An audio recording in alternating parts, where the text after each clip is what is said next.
ये JEE mains 23 में पूछा गया क्वेश्चन है। In the given circuit the magnitude of I one is कितने एम्पियर होगा ये बताना है। अब ये जो गिवन सर्किट है वो ये वाला है। इस सर्किट में ये नेटवर्क बना हुआ है, इसमें ये दो सेल लगे हैं और बाकी ये रेजिस्टेंस लगे हैं। यहाँ पर करंट आई वन फ्लो रहा है इस ब्रांच में, यहाँ पर आई टू है इस ब्रांच में, और ये इतने में आई थ्री बोला गया है। ठीक है, इतना क्वेश्चन में इंफॉर्मेशन दी हुई है। तो अब ये वाला क्वेश्चन किरचॉफ्स लॉ पे बेस्ड है, तो किरचॉफ्स करंट लॉ भी लगेगा इसमें और किरचॉफ्स वोल्टेज लॉ भी लगेगा। तो अब यहाँ पर देखिए ये आई वन करंट यहाँ से गया तो ये इधर भी इसी डायरेक्शन में जाएगा और इधर से आई थ्री आ रहा है। तो आपको पता है कि इस पॉइंट पर आई वन और आई थ्री दोनों मिल रहे हैं और वो इस ब्रांच में फ्लो होंगे। तो इस ब्रांच में कितना करंट फ्लो होगा? आई थ्री प्लस आई वन। ठीक है, अब आई थ्री प्लस आई वन यहाँ पर आया और इस ब्रांच में इस साइड में देखिए आई टू गया है, मतलब यहाँ पर भी आई टू गया है। तो मतलब आई थ्री प्लस आई वन में से आई टू इधर निकल गया है, तो इधर कितना फ्लो हुआ? I three plus I one minus I two, जो सेम अमाउंट इधर आया। ठीक है, तो यहाँ पर भी कितना आया? I three plus I one minus I to.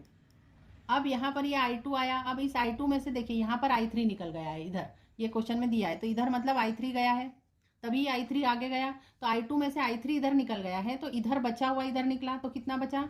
I two minus I three. ठीक है, तो आई टू माइनस आई थ्री यहाँ से आया यहाँ पर, और यहाँ से इस ब्रांच से आया I three plus I one minus I two. तो इन दोनों को ऐड करेंगे, इन दोनों को ऐड करेंगे, वो बचा हुआ करंट इधर जाएगा। तो इन दोनों को ऐड करने पर देखिए आई टू से आई टू कैंसिल हो जाएगा, माइनस आई थ्री से आई थ्री कैंसिल हो जाएगा, तो आई वन बचा। तो देखिए आई वन इस ब्रांच में जाएगा और देखिए इस ब्रांच में आई वन ही जा रहा है, मतलब आपने आपका करंट डिस्ट्रीब्यूशन बिल्कुल सही किया है। ठीक है, अब करंट डिस्ट्रीब्यूशन हो जाने के बाद हम इन पॉइंट्स को नाम दे देते हैं, इसको ए बी सी डी ई और ए ई और ये एच। तो अब हम यहाँ पर डिफरेंट जो हमारे यहाँ पर क्लोज लूप बनेंगे उन लूप में हम वोल्टेज लॉ लगाएंगे। तो पहला हमने लगाया है loop B C D E B में। तो यहाँ पर देखिए यहाँ पर जो सेल है वो 2 वोल्ट का है और इसकी डायरेक्शन इस डायरेक्शन में करंट फ्लो होगा। तो इन रेजिस्टेंसेस में भी करंट इसी डायरेक्शन में फ्लो हो रहा है। तो 2 इज इक्वल टू हो जाएगा 1 into I three plus I one plus 1 into I three plus I one minus I two. तो ये इक्वेशन आ गई। 2 is equal to I three plus I one plus I three plus I one minus I two, क्योंकि यहाँ पर resistance की value 1 ओम है। अब इसको हम सॉल्व करेंगे तो यहाँ पर आई थ्री प्लस आई थ्री मिलकर 2 आई थ्री हो जाएगा और आई वन प्लस आई वन मिलकर 2 आई वन हो जाएगा माइनस आई टू। ठीक है, इसको हमने इक्वेशन नंबर 2 दे दी है। और उसके बाद नेक्स्ट हमने लिखी है ये वाली equation in loop A C D F A. ठीक है, तो वो हम देख लेते हैं। देखिए डायग्राम में ये वाला जो बड़ा लूप है ना, ए सी डी एफ ए, ये कंप्लीट। तो इसमें आप देखिए इसमें सिर्फ ईएमएफ का सोर्स यही वाला सेल है और यहाँ से देखिए ये करंट की डायरेक्शन जो पॉजिटिव प्लेट होती है ना उस डायरेक्शन से लेनी है, लेकिन इस रेजिस्टेंस में करंट की डायरेक्शन अपोजिट है। करंट की डायरेक्शन अपोजिट होने के कारण यहाँ पर हम नेगेटिव साइन लेंगे। ठीक है, उसके बाद यहाँ पर लूप में ये जो नीचे रेजिस्टेंस आ रहा है इसमें करंट की डायरेक्शन सेम है, मतलब इस 2 ओम के रेजिस्टेंस में से आई टू माइनस आई थ्री जो करंट जाएगा वो इसी डायरेक्शन में जा रहा है। ठीक है, तो ये यहाँ पर जो हमारा वोल्टेज आएगा means 2 into I two minus I three वो हम पॉजिटिव लेंगे। तो इक्वेशन क्या बनेगी? 2 is equal to minus 2 into I three plus 2 into I two minus I three. तो ये वाली इक्वेशन हमने यहाँ पर लिख ली है। 2 is equal to minus 2 I three plus 2 into I two minus I three. फिर हम इस 2 का मल्टीप्लाई करेंगे तो यहाँ पर 2 आई टू आ जाएगा और यहाँ पर माइनस 2 आई थ्री आ जाएगा। तो माइनस 2 आई थ्री और ये माइनस 2 आई थ्री मिलकर minus 4 I three plus 2 I two हो जाएगा। ठीक है, अब इसको 2 से डिवाइड कर देंगे तो ये वाली इक्वेशन आ जाएगी 1 is equal to minus 2 I three plus I two. और इसको अगर हम लेफ्ट हैंड साइड में ले आते हैं इन दोनों टर्म को और 1 को उधर ले जाते हैं तो ये हो जाएगा 2 I three minus I two is equal to minus 1। ये इक्वेशन नंबर 1 आपने दे दी और ऊपर आपने इक्वेशन नंबर 2 दी है। तो इक्वेशन 1 की हेल्प से इक्वेशन 2 में हम ये पुट कर देंगे ये वाली value 2 I three minus I two की वैल्यू माइनस 1 है। तो यहाँ पर देखिए इक्वेशन नंबर 2 में 2 I three minus I to को आप माइनस 1 रखेंगे तो ये माइनस 1 इधर आकर प्लस 1 हो जाएगा, तो 3 इज इक्वल टू आ जाएगा 2 आई वन। क्या इक्वेशन आई आपकी? 3 is equal to 2 I one.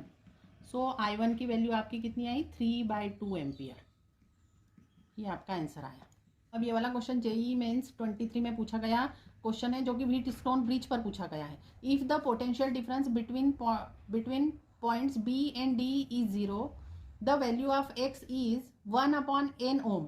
तो आपको n की वैल्यू बतानी है। ठीक है।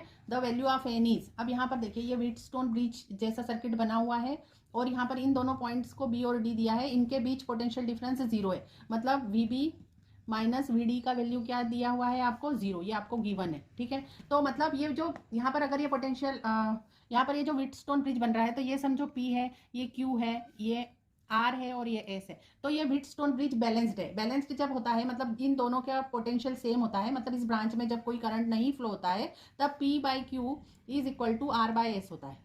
ये आपको कंडीशन पता होनी चाहिए व्हीटस्टोन ब्रिज की। तो अब P का वैल्यू हम निकाल लेते हैं, मतलब ये दोनों का पैरेलल का रेजिस्टेंस, ये दोनों का पैरेलल का रेजिस्टेंस कैसे निकलेगा, 1/P is equal to 1/6 plus 1/3, इससे आप निकाल लेना, इसका वैल्यू आ जाएगा, P का वैल्यू आ जाएगा 2 ओम, ठीक है। और इसी तरीके से यहाँ पर ये 1 और 2 जो R की वैल्यू आ जाएगी ये 3 ओम आ जाएगी, R की वैल्यू क्योंकि 1 और 2 दोनों सीरीज में है तो 3 ओम आ गई।